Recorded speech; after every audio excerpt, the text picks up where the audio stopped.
Yeah, me too. I'm gonna just lower it just a little bit, not too much. Go down from 6'5" Come on now.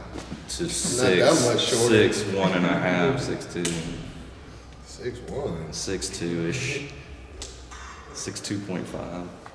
All right, I'm recording here. You guys fire away. Said after a tough loss like that, how long is is there a hangover? Like how long does it last through Sunday? Like are you like fully over it now? Like how long does that last?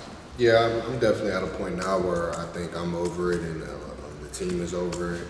But Sunday, you definitely felt it Sunday, in the building, especially coming in and just talking about the game as a team, figuring out what happened and, how we're going to correct our mistakes. So there was definitely some disappointment on Sunday, but we're moved on now. That happened. We're going to fix those mistakes and we're focused on Georgia Tech now. How did that impact the first practice back? Was there a heightened sense of intensity or just kind of a heightened sense of focus?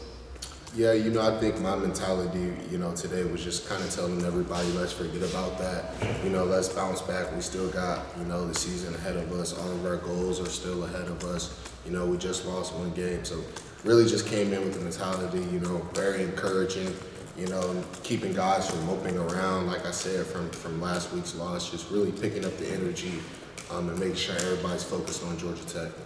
I just asked Drake that big topic the last few months has been the chemistry, the culture, the leadership, and the standard. Is this a week where all that is tested and maybe surfaces? Yes, definitely think it's tested. Like you said, how are we going to respond to what happened last week, having our first loss on the season. But not only that, going on the road will be tested, playing a team, Georgia Tech, who's had our numbers the past few years. So our culture will definitely be tested this week on how we play. But we're going to come out there, we're going to show up, we're going to be flying on all cylinders, and we're going to be just fine. Is this a week where you talk more, the same, or less as far as exercising your leadership role? Yeah, I think this is a type of week where I just kind of bring light to everybody. I think, the way that I'm talking this week is very, very encouraging, picking everybody up. I think everybody kind of knows what happened. I don't want to beat anybody down anymore. I just want to encourage everybody and lift them up so they can play their best on Saturday. Cedric, you talk about encouragement and bringing light. For lack of a scientific explanation, did y'all get too pissed during the game the other night? Like, did it get to a point where you sort of, fragmented and didn't get it back together as a group? It seemed like guys were getting hot as it was going on. Yeah, I think, obviously guys were kind of frustrated during the game. I know I was. There was a point in the game where I kind of lost it a little bit. Yeah. But, I don't think anybody was really pointing the fingers or anything. I still felt, throughout the game that we still were fighting and trying to find ways to, figure out how to win and fix the problems and make adjustments and unfortunately, we just didn't come out on the winning side this time. But, obviously guys were frustrated, disappointed, but I don't think it got negative to the point where we were pointing the fingers or arguing or blaming anybody. Can you take any pure X's and O's lessons from the Georgia Tech game last year, or was their game plan so unique with the multiple quarterbacks in that game that it's really just throwing that in the bin and just scouting this year's team? Yeah, well, I think every year you have to kind of adjust to a team. No team ever, is the same team as they were before. Even if they have the same schematic deals, they always have nuances of their scheme. So, obviously we're going to take a look at the film last year, see some of the things that they did, see some of the things that they hit on, but also see what they're doing this season as well and seeing what's kind of worked for them. And what's been effective. But not only that, another big part of our film study, because a lot of teams do this, they kind of see, okay, this team hit on this, so we have to examine, what teams have, been able to, hit against us, because Georgia Tech is probably seeing that and is probably going to install that in some sort of capacity and try to run it against us. Yeah, Gene called that the copycat yesterday. Yep. Yeah. Well, they also have a significant upgraded quarterback now than what they had last year. So what kind of things have you seen from Haynes King that presents a challenge? Yeah, he seems like a pretty good guy quarterback. One thing that I've noticed that he's pretty athletic. I noticed that he's tend to pull the ball. He's tend to be a runner. He has good speed. But also that I noticed they got a lot of skill positions. And I think he's finding ways to get the ball to his skill positions. They have, talented backfield. They're kind of smaller, quick feet, fast guys, a talented receiving core. So they're definitely a lot better this year, I would say, in the skill category. Yeah, Armani said that eye discipline will be a challenge because he can run, but he can also throw on the run. Yeah. That ball he hit against Miami is rolling to the right. So for you, an inside linebacker, how does that challenge you?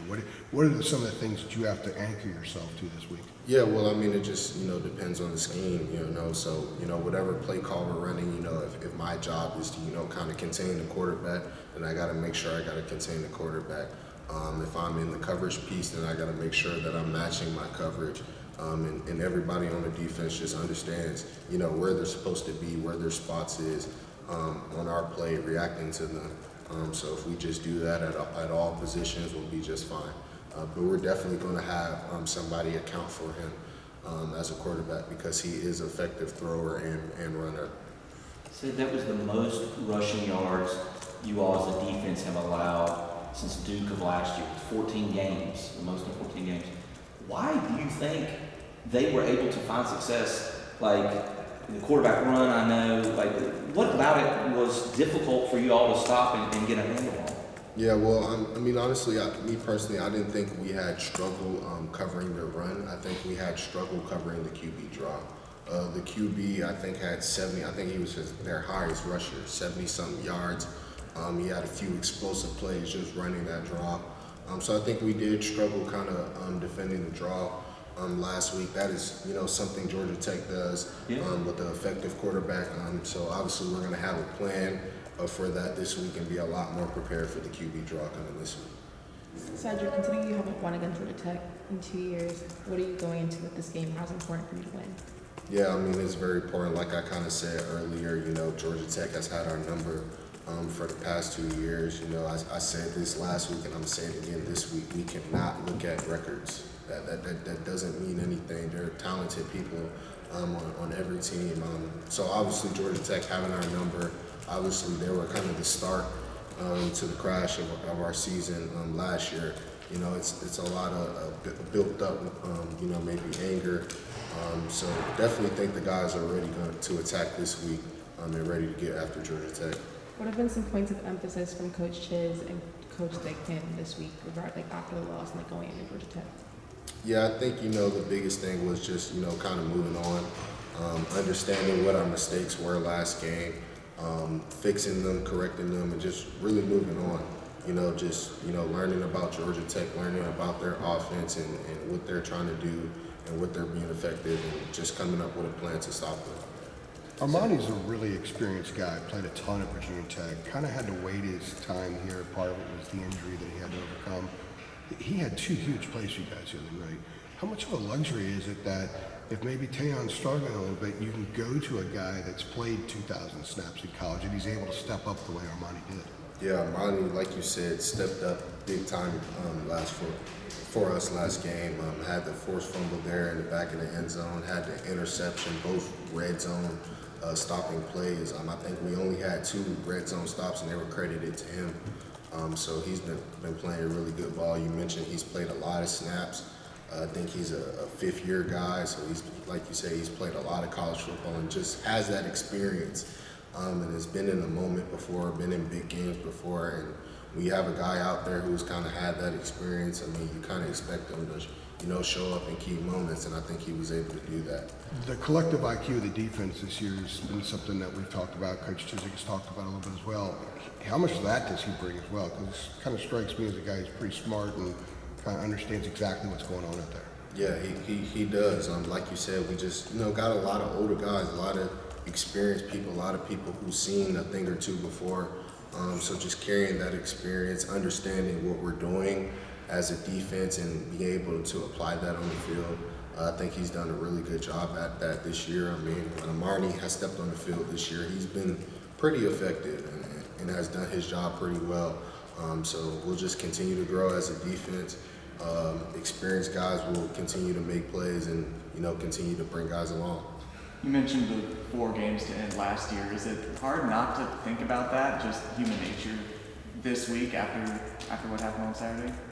Yeah, I mean, I don't think we're, thinking about it in a way like, oh, this is going to happen. I mean, like I said, I think we've learned from last year. I don't think we're holding on to it or anything. I think we just learned from it, and we're going to change a few things of how we approach, maybe the week of practice this week, and we're going to attack it and we're going to get after it. Cedric, have you been feeling the 18 tackles the last couple of days? Yeah, it definitely was very, very sore on Sunday. It's always a little bit harder after a loss, you know what I'm saying? But, my body's good, I'm healthy, I'm ready to get back after it. What was the most?